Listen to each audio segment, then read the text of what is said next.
Welcome, everyone, to the Cartoon Pad. Michael, hello. Marty, hello. Our guest is here, by the way. Hello, Bob. Great.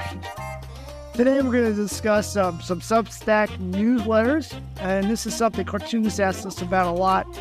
And so Michael and I decided that an episode on just newsletters was in order, and we have the perfect guest for that. Humorist James Breakwell.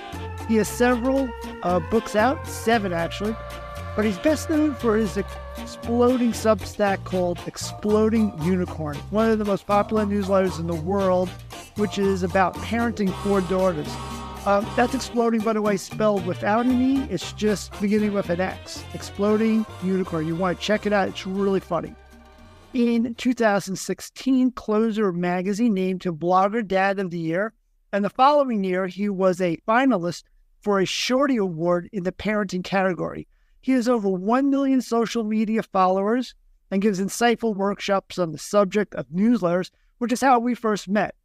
And he also does cartoons once in a while. They're kind of stick figures, but not too different from what we see that's popular today.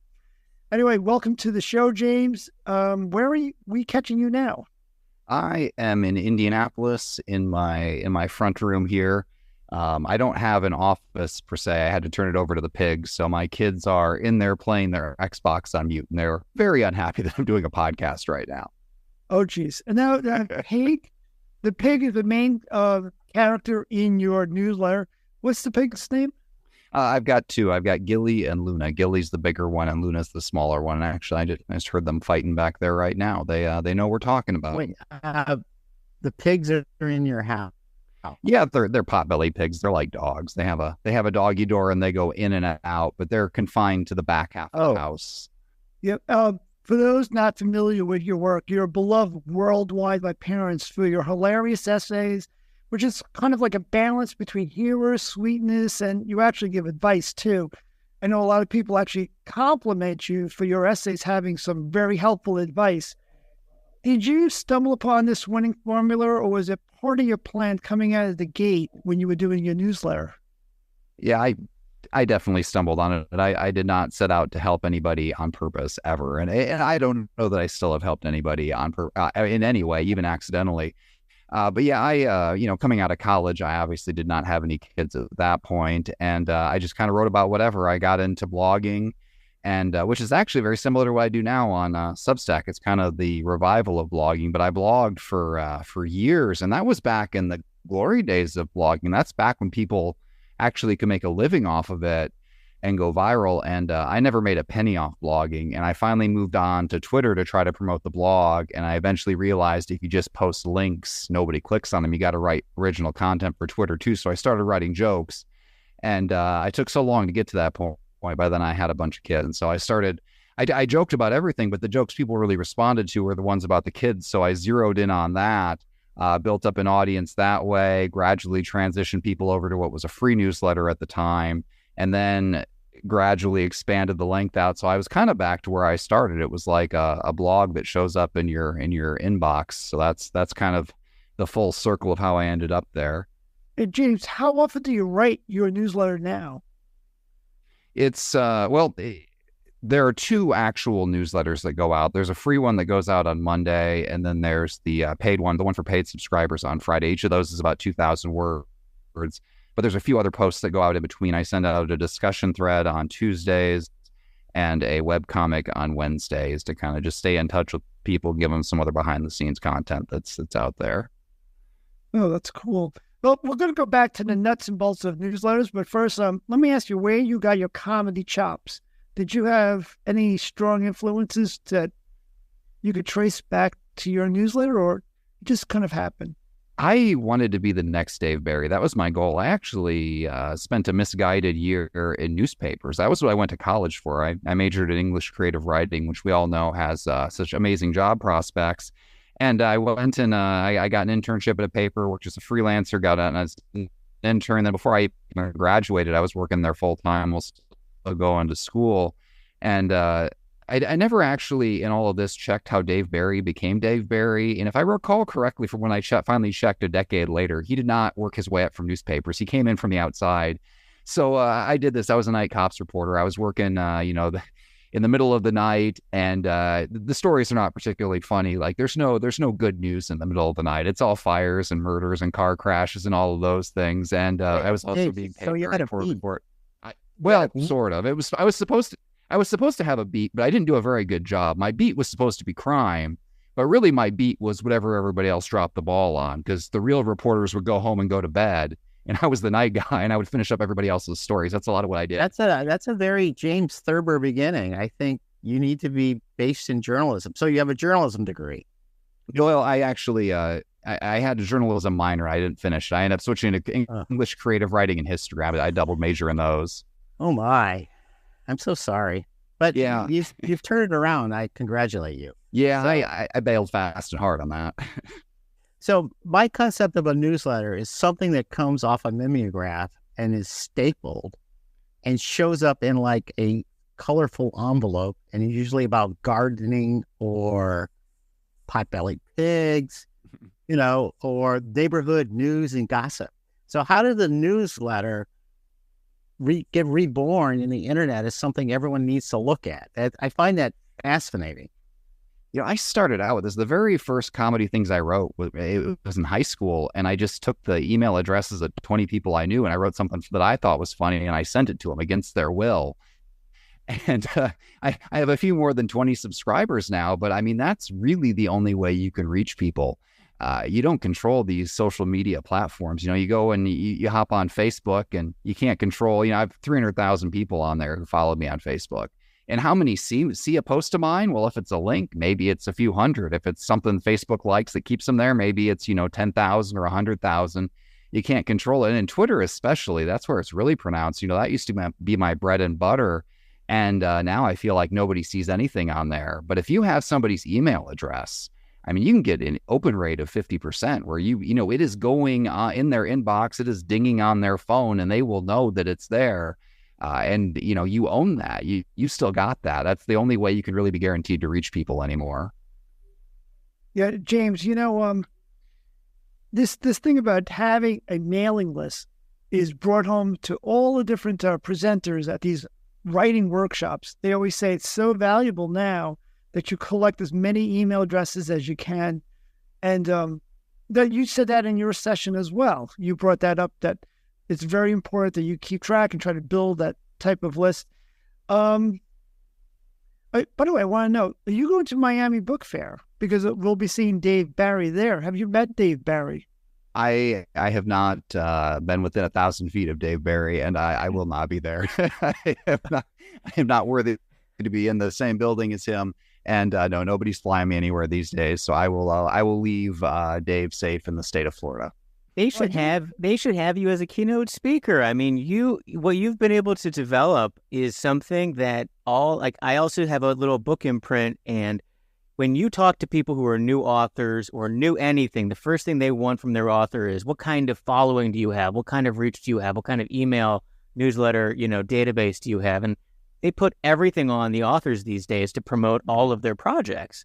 And you started such a long time ago that you've been able to manipulate and kind of bob and weave with the problem that I have found is people will find their audience, whether it be Vine or Twitter or any of those things, is when you're a popular person on those platforms, you don't control your audience, the platform does, right? So it's when you actually have their email address and you can move to different places and find them, is when you can kind of control your audience and who sees your stuff. Because what you said about Facebook is so true, and Twitter, it's like they can change an algorithm and all of a sudden your stuff isn't seen by them anymore. And then you have to boost your posts, and all of a sudden you have to pay for your audience to see you, and it gets to be all this kind of weird, you have to adjust and change.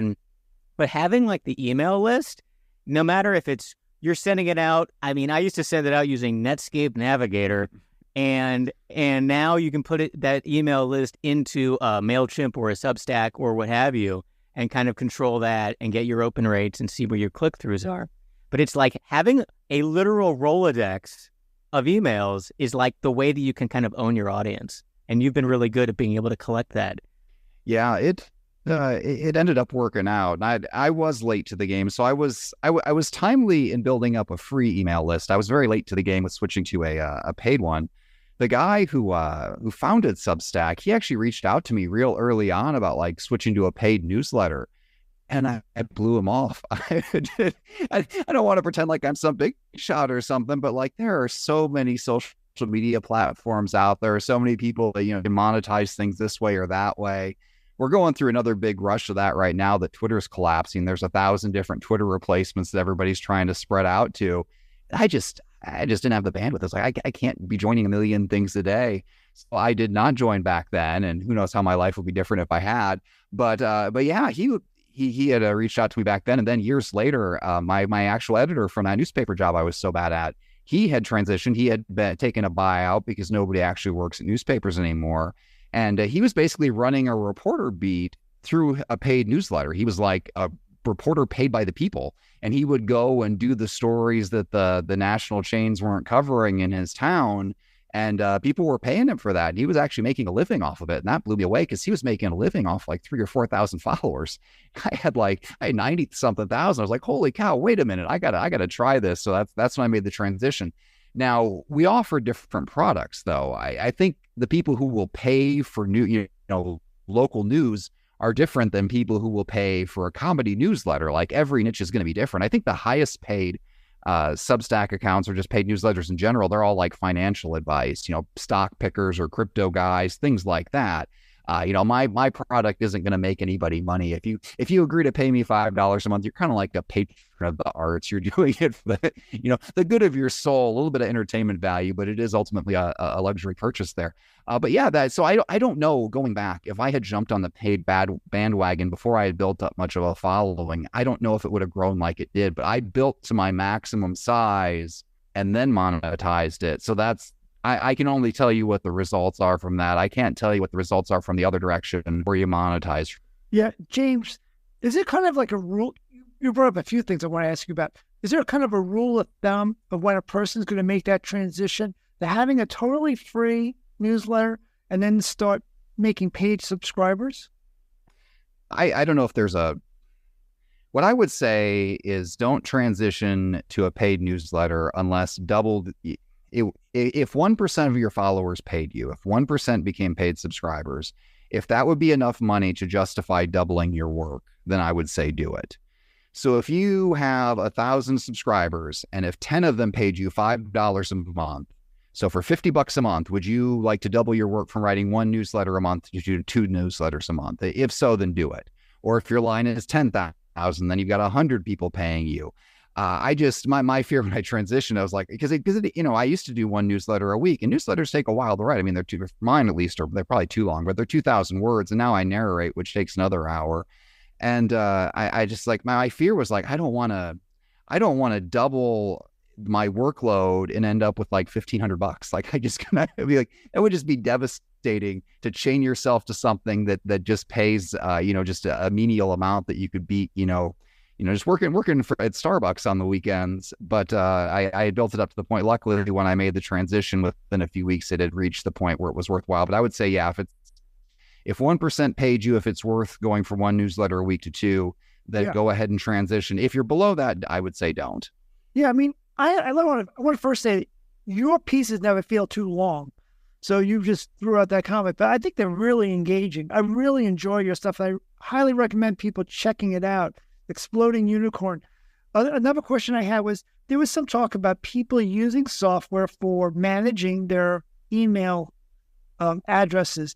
Like there's a place called Senzi, and there's other like little places where you could use to kind of manage those email addresses, but that's not necessary now, is it? With Substack using that sort of it's not. I mean, every time going to an email service, it's not a panacea. Because MailChimp is a company too, and they have to make money as well.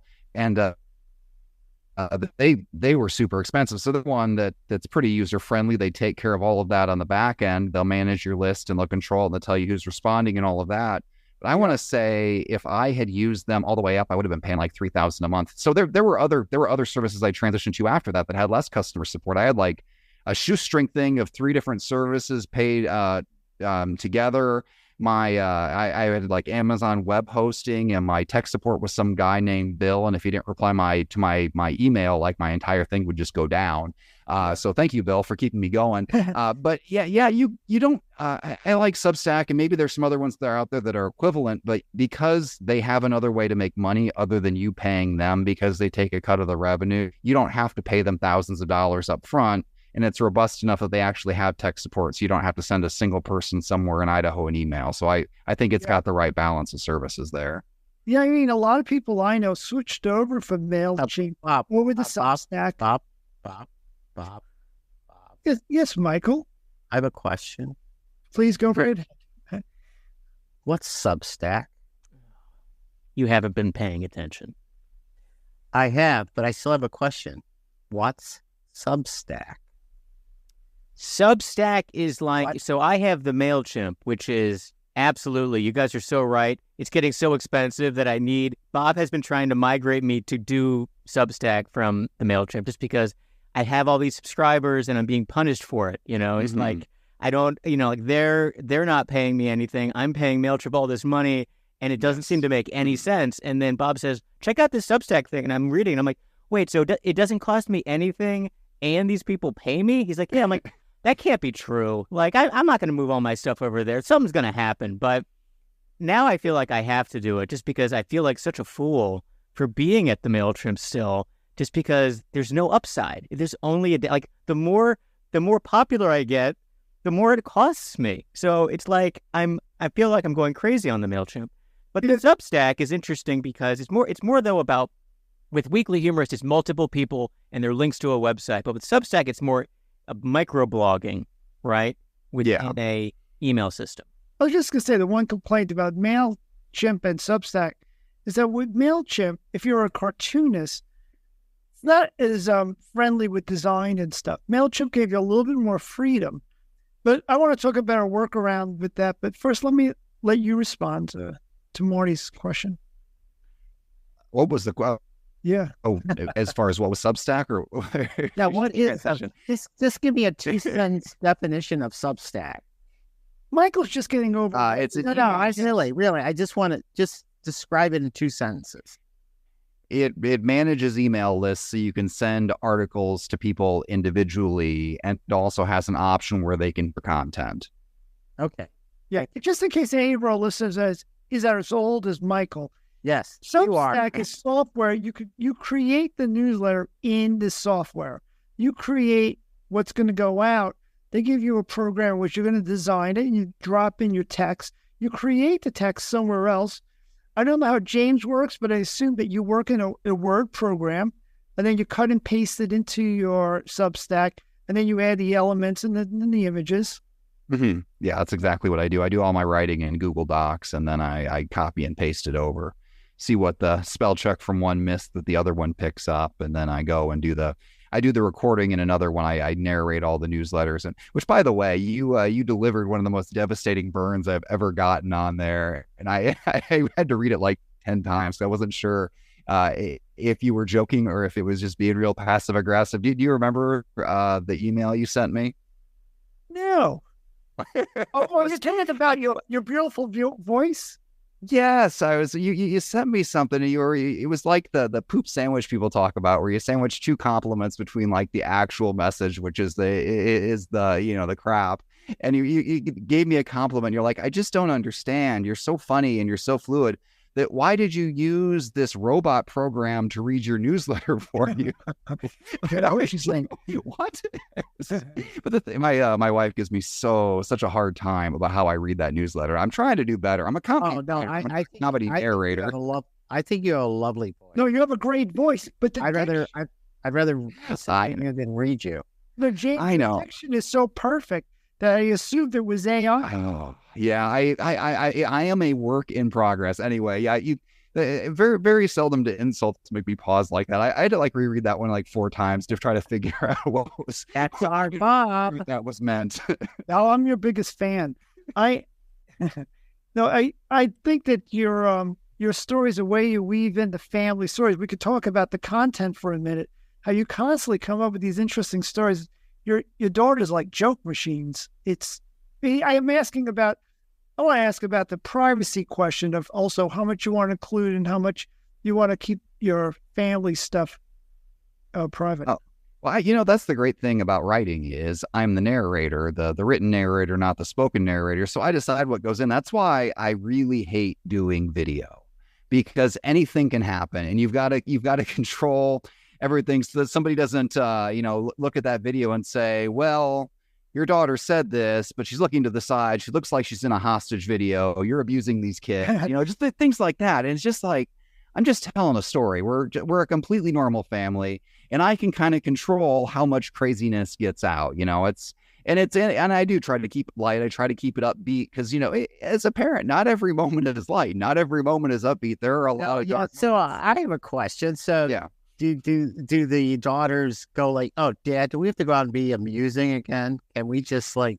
resent your existence like most daughters do? Well, they do think I'm super uncool, but they also kind of like my minor internet fame. So they like the fact that I'm on YouTube, and they like the fact that other YouTubers steal my jokes. That gets them really excited. Every once in a while, some mega YouTuber will share a screenshot of my joke, and I don't make any money off that. That guy's, out there making a living in this LA mansion in YouTube land, wherever he is. And my kids are just ecstatic. They're so happy for me. Like I've made it. It's like, no kids, that's not how this works. But James, let me ask you, just to clarify. Wait, Bob, my turn. You're doing pretty well for living in Indianapolis. So are you an Indianapolis? Are you an Indiana native? I am not. Well, I kind of migrated across the Midwest. I was born in Iowa and grew up mostly in Illinois, and then I went to college in Indiana, which is where I met my wife, and that's how I got stranded here. So your wife is tolerant of your dalliance. Yeah, she's been in it from the start. I mean, I couldn't have done this if she wasn't on board, and that's that's kind of a discussion you have to have from the beginning. And, I used to write about her in college back when I didn't have a family to write about. I set the tone back there. I'm a comedy writer. So everything you write, it's not exactly true to life. It's kind of an exaggerated it's like a made for TV movie based on real events. Just technically, you can't add videos, though, to a newsletter, right? That's like one of the limitations. You can now. Yeah, you can embed videos. And I've done it. I've done some promotional videos and things like that.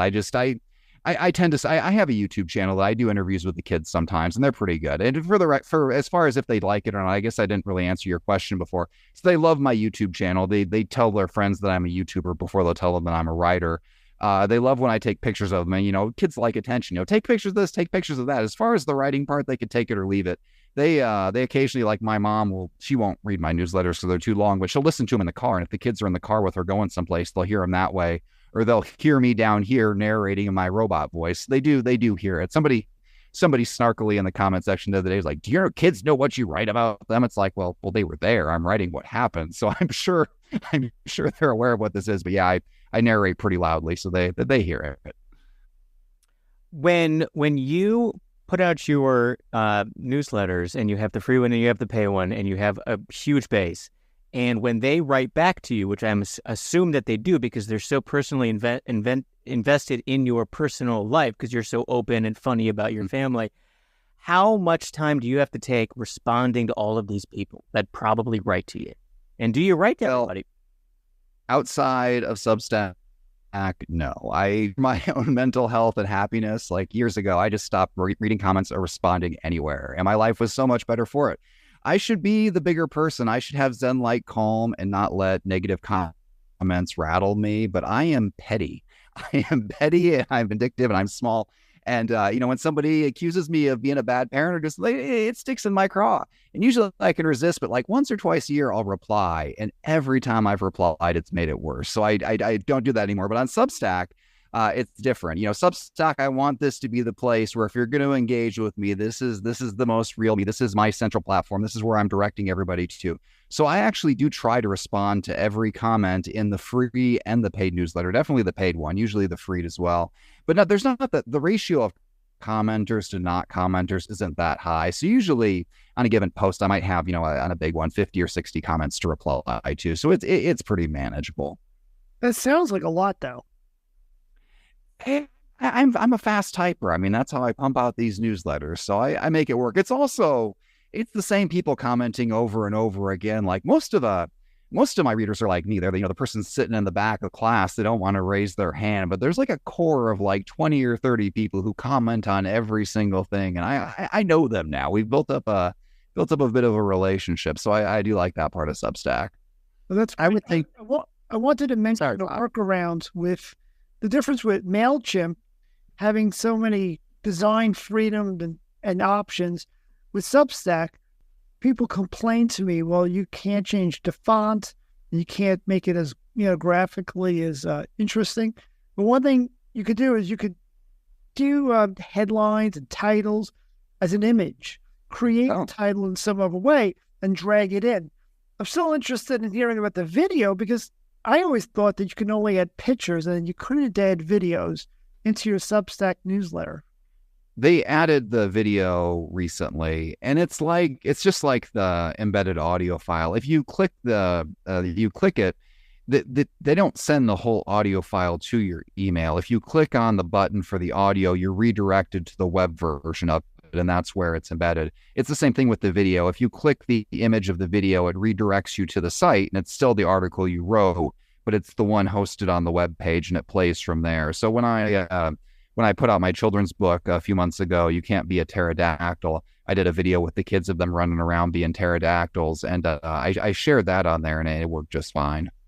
Oh, cool. That's great. A way for Michael to unfreeze. Maybe that's just how he looks. Okay. James, a lot of people are going to ask, so how do you get going? A lot of people I convinced to try Substack. They got into it. They're enjoying it. They're doing the content, but they just can't get the following. And in your case, you got your following through Twitter, and I'm going to assume that you don't really need them anymore. And so their switching over is not affecting you as much as it could have. Is that the case? Yeah. I mean, it would have been better if it's a sales funnel. That's what I built essentially. It's just usually for most of the time, I didn't make money. I've been directing people from very short tweets to longer newsletters, and the bottom of the funnel used to be books. Now it's more the newsletter itself. But every social media site is punishing links. Twitter punishes them most. They won't even embed the preview of what the link is. But Facebook doesn't share links really much either, unless there's a bunch of comments under it. So yeah, I would be better off if Twitter had not collapsed. But it collapsing is not going to be the end of me by any means. And how would you recommend someone who's beginning though to get their start? Do you have any ideas? Like let's say a cartoonist is going to do it. How would you recommend them starting their sort of platform? Do you have any ideas for those?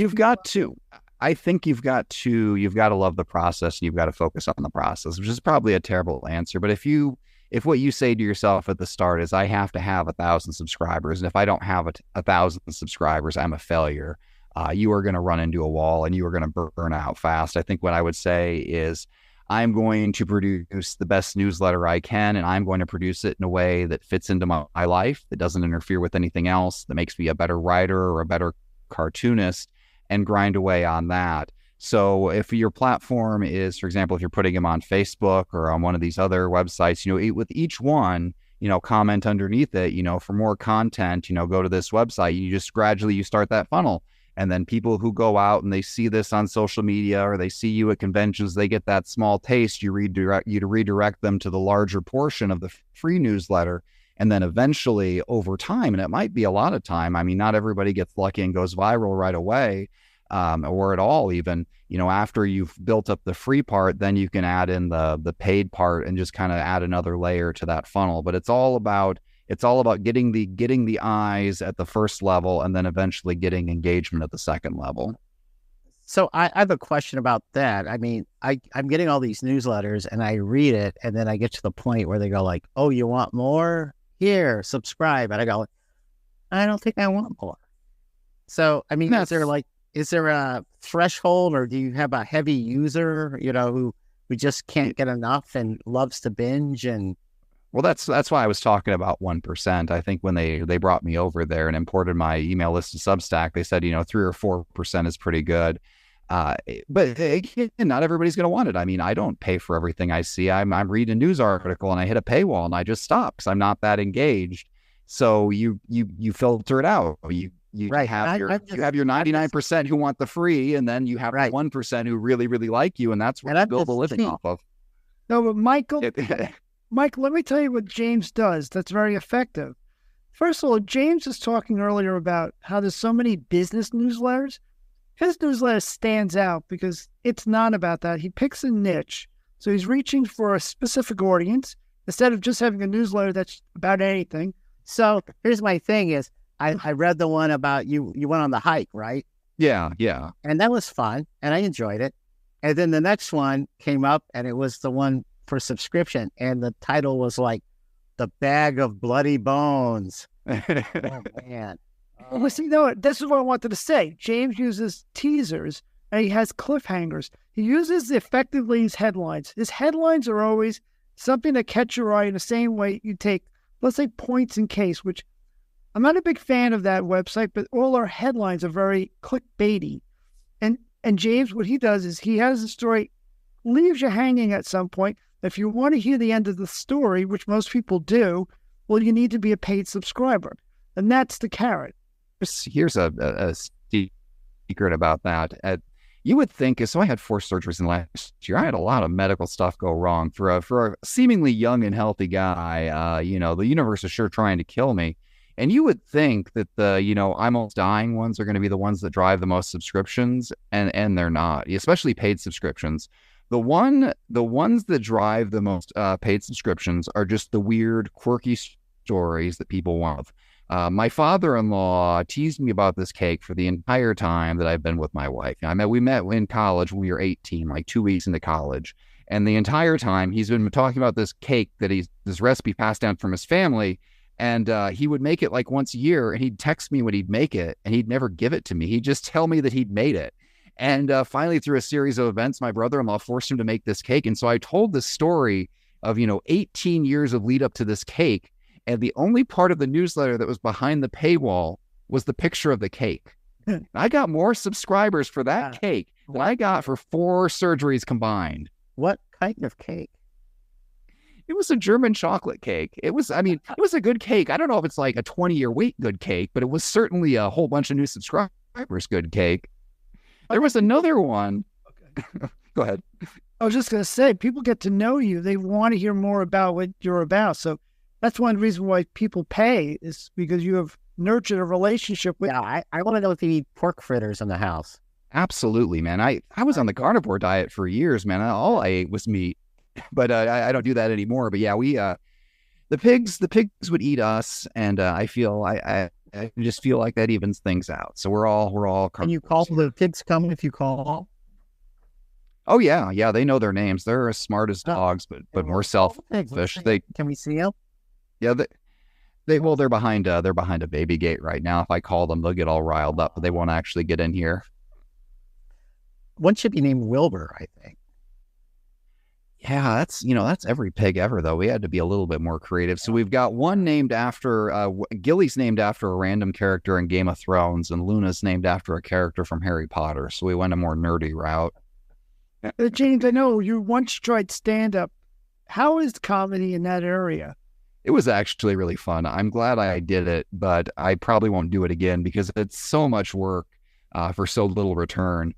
Real early on when I was writing and just kind of throwing out feelers in every direction, I did some script writing with a stand-up comedian. It didn't go anywhere, but it was a lot of fun. But he would tell me about all the stand-up comedians he was with, and it seemed like everybody in stand-up comedy is trying to get out of stand-up comedy. They're trying to, get the next step up. I don't know that stand-up comedy is a real sustainable end on its own. And also, that's a bit of a problem with like a play. Like you do a play and you do it absolutely perfectly, and you got to do it again and again and again. It's like if you just had a video camera there the first time and made that play a movie, you could do it once and be done. And that to me, I don't want to go around. Not that I have the talent or the skill to go around and do stand-up comedy like that, but I think I don't think I'd be very good about going around and doing the same show over and over again. Well, I think that is a genius comment where that was the perfect succinct criticism of doing a play and stand up is just do it one time with a video camera and be done with it and make everybody pay for that one video. It's like, yes, absolutely. I agree. Marty, I saw him do a webinar though. I mean, sort of a workshop, where he had to work a room for an hour. So he can do stand-up. He has definitely the skills. But James seems to always be pragmatic, be able to identify what is his best use of time. It was at that workshop he convinced me that doing the books and publishing was really a grind. And he said, take control of how your content is going out. He said, if you do a newsletter, you control what, you're not going to be censored. And then you can try to monetize this in smaller bites. And that's what got me hooked in the newsletters with Substack. I really feel like now I got a little bit more control than waiting. And also, he brought up at that workshop the point that you're not waiting 2 years for the book to be published. Right now, it takes about 1.5 years for your baby to come out. And here you could get, the stuff that you want to get out faster. Yeah, my last book, it was the only one I've had come out with a big 5 publisher. You Can't Be a Pterodactyl came out with imprint at Random House.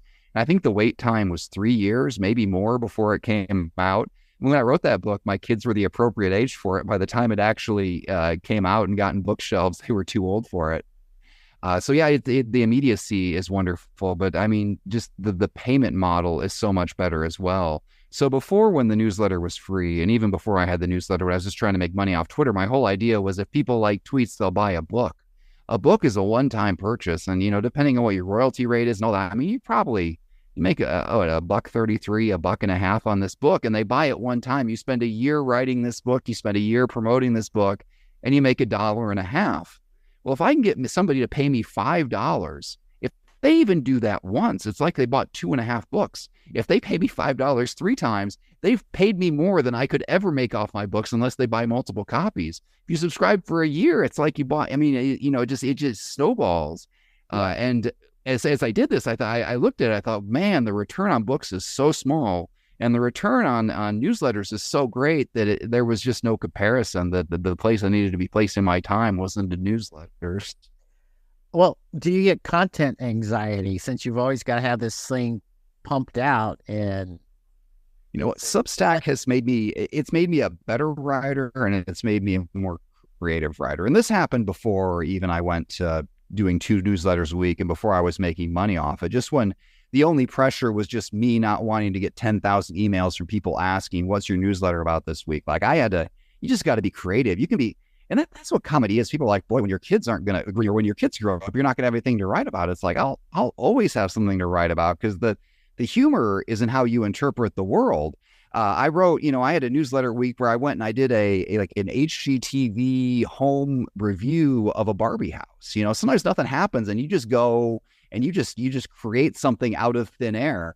And, for 4 years in a row, I've never missed a week. I always create something. That's good. I haven't read a lot of your stuff yet, but what I have read, it's very tidy. I like the way it sort of like brings it all home and you make your point.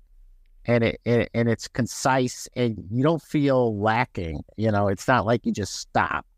The nice thing about it, I've been doing this long enough that I think the way I write. I mean, writing is just kind of thinking on paper. So I can go through and, back when I started out, blogging took me forever because you have all these ideas and you got to formulate them and move around, copy and paste this and that and delete and edit. But honestly, most of these newsletters, I would say 90% of the content is one pass. I do voice to text on my phone, walking around the house, preferably when the kids are asleep or out of the house. I go through and then I do the second pass on the computer. And then the third pass is just my phone reading it back to me. And that's another one of those tips about writing. If you want to make a living at writing or just make it a valuable side job, you got to get fast and you got to get efficient. Because if it takes you a full week, if it takes you 40 hours to write a newsletter, like that's never going to be sustainable. You got to make it so that, it's 3 or 4 hours of your week and then you can move on to the next thing.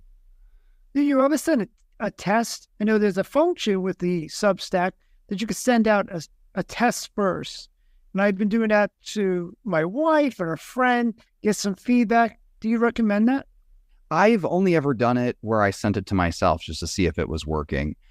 I'll be honest, a lot of the other, like the technical things that Substack does, I don't know a lot about or I haven't had great success with. Like one that kind of backfired on me was the one where you can repost somebody else's newsletter. Like you just basically share their newsletter with your audience.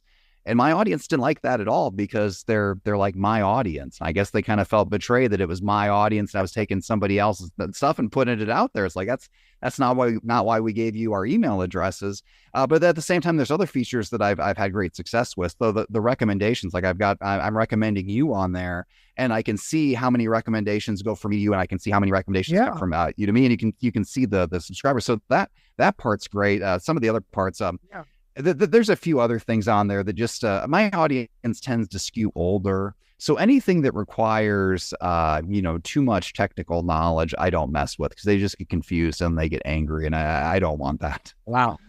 Do you feel like you have to care and nurture for your audience and not like get too far out ahead of them? And I think I'm okay because they're slowly coming around to realize that the actual product I'm selling is me.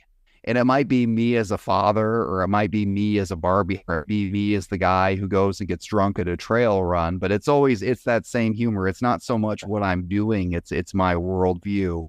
And as long as I kind of keep it within that, it's fine. I have no intention of pivoting and writing about politics or anything else. But I mean, I've written in a lot of genre books. I started out with parenting books, very closely aligned with what I do, comedy, parenting, and the zombie apocalypse, or alien abductions, or whatever else. Then I wrote a more memoirish book and stepped a little bit outside of it. Then I wrote a children's book. But then this last one is a science fiction book, just completely out there. And the same readers went for it. And they went for it because it's not necessarily my stories about my kids that they want. It's just the stories that I tell. They like the way I tell them. So I'm kind of trying to build that in. Now, James, where can we find some of your books? Do you go to your website?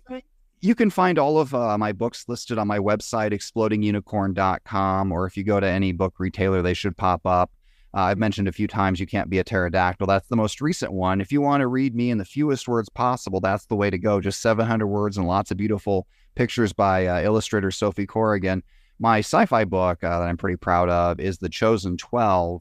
And that was an Amazon editor's choice, and you can find that wherever books are sold, probably online because physical bookstores are very small these days. And the most humbling experience in the world is going with your kids to a bookstore and they look for your books and they're not there, but they are on the internet. I assure you. So, was sci-fi your first love? Is that like what got you into writing? Yeah.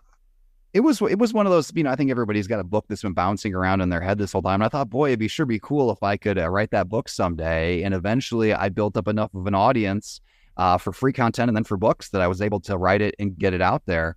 So actually, I think going forward, I'm probably done with not with children's books, but I'm probably done with parenting guides. But I do hope to continue writing at least some sci-fi books. My main focus will be the Substack account, but I would like to keep a sci-fi book going out from time to time. Would you sprinkle a little sci-fi into your family adventures? I mean, since you're creating it, I could see you sort of, sending it in a kind of a quirky direction. There's got to be a little bit of, believability there. They'll believe that my kid threw a temper tantrum in the woods. I don't know that if they'll believe that they were attacked by Darth Vader in the woods, but I guess I won't know till I try to push that line. So I guess I can just slip those moments in there and see. Right. Now, I was thinking about your caterpillar. I think it could have, something was there. You could have mind melded with it. And it's funny. I go, are you making this shit up? And then I saw a picture of the caterpillar and I go, oh, this is fascinating. So, where does it go from there? That thing was huge. And could you not just feel for that caterpillar in that picture? Like he fell and landed on his back. Like I have fallen from much lower heights on much softer surfaces. I was just out of commission. Yeah.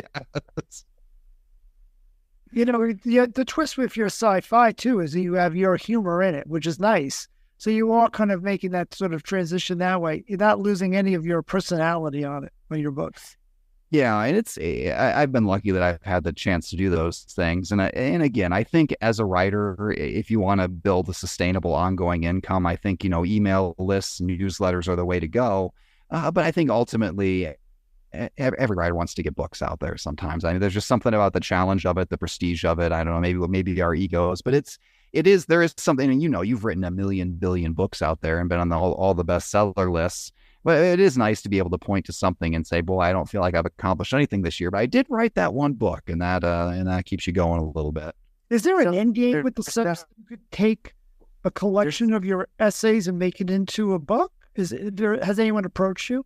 So I don't know if that would be viable or not, because I think the main audience for a newsletter of my books would be the people who are already paying me for my newsletter. So I don't know. I would have to have some sort of weird crossover fame. If I ever get to the point where, like, through some weird circumstance, if I save a bunch of children from a burning building, from a fire I did not start, let me make that clear. Okay. Suddenly I go viral for something like that. And they're like, oh, and by the way, he writes newsletters. Like maybe then, but I think on my current course, I think the newsletters will probably live on the Substack account. And it's a good deal, because if you pay, you can go back and you can read every newsletter I've ever written. So for $5, for less than the cost of one book, you could go through in a month and just binge everything I've ever written and be at the same spot. So do you see anything coming down the pike that's going to kick Substack off the list, and you have to, like... I will not be so arrogant as to say that that couldn't happen. I mean, how many platforms have collapsed out of nowhere? You know, Vine collapsed. There used to be a lot of people that made a living on Snapchat who I knew when that collapsed. Twitter's collapsing. It just Substack could go under. But I mean, there will be email. Email has been around for, decades. I'm just saying, a nice newsletter, mimeograph, stapled, and mail. Think about it. I see where you're going with this. So yeah, so I will stress very old school. Yeah, so you get to keep the email addresses. That's clutch. If Substack goes up in flames, you'll still have those. But if you don't want to email them, if you can get these people to give you their personal home address and 75 cents for a stamp, man, that you got a business model there. James, I want to thank you for all your time and your patience with us. Are you going to be doing any more live workshops where people could kind of get more? I do not have anything scheduled, but if somebody asks me to come out, I generally show up. I do, for as much as I talk about being antisocial on the internet, I do like showing up at in-person events and doing things like that. And it was, I enjoyed giving the one that you talked about that I was at, especially because, unlike the stand-up comedy that I practice every word of, I just went up there for an hour and just talked, and it seemed to go okay. I have the skill for rambling, especially about things I know something about. And I've done Substack enough that I think I can probably do that off the cuff. So yes, if you are out there, if you need somebody to present on Substack or newsletters in general, I'm your guy. Hit me up. Yeah, definitely. I loved illustrating you, and I learned so much from that class. And actually, when you recommended me, I got like about 200 subscribers from that. So thanks so much. I actually reposted you, and you were right. People don't want to get additional newsletters unexpectedly. Yeah. And so there was a little bit of blowback about having more in their email. So there's a balance. As a matter of fact, I just came back right now from a writers' conference, and they were talking about Substack. And they were saying that they enjoy the fact that it's like 2 weeks between newsletters because they're feeling a little bit overwhelmed by so many newsletters. And do you have a sort of recommendation for people starting out, how frequent they should put something out? I don't have any analytical data on this. I'm just going by gut feeling, but I think once a week is a good way to start. So when I first got into newsletters before Substack was a thing, the person whose convention I attended and gave advice, they would send it out every time on Sunday night, just once a week. So it reminds people you're there, and it's not so frequent that they get overwhelmed.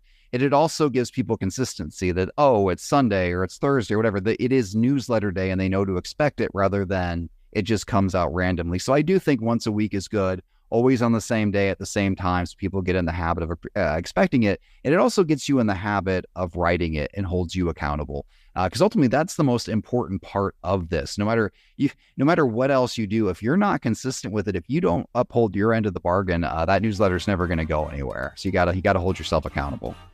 That's great advice. Yeah. Thanks so much. I'm going to let you go. You have 4 kids and a pig to take care of. It was great to see your face again, and I'm glad you made it out here. We'll run into each other, I'm sure, at one of these writing conferences again, and I'm going to try to suggest that everyone who has got kids, you got to check out James's newsletter. It's really great. He's got a natural gift for telling these funny stories, and check it out. Or if you have a pig. If you have a pig. Good point, Michael. Yes, thank you. All right, well, I'm going to wrap up. everyone, so let it be written, so let it be drawn, whatever ending I can come up with. Until next time at the Cartoon Pad, take care. Bye, Bob. Bye, Marty.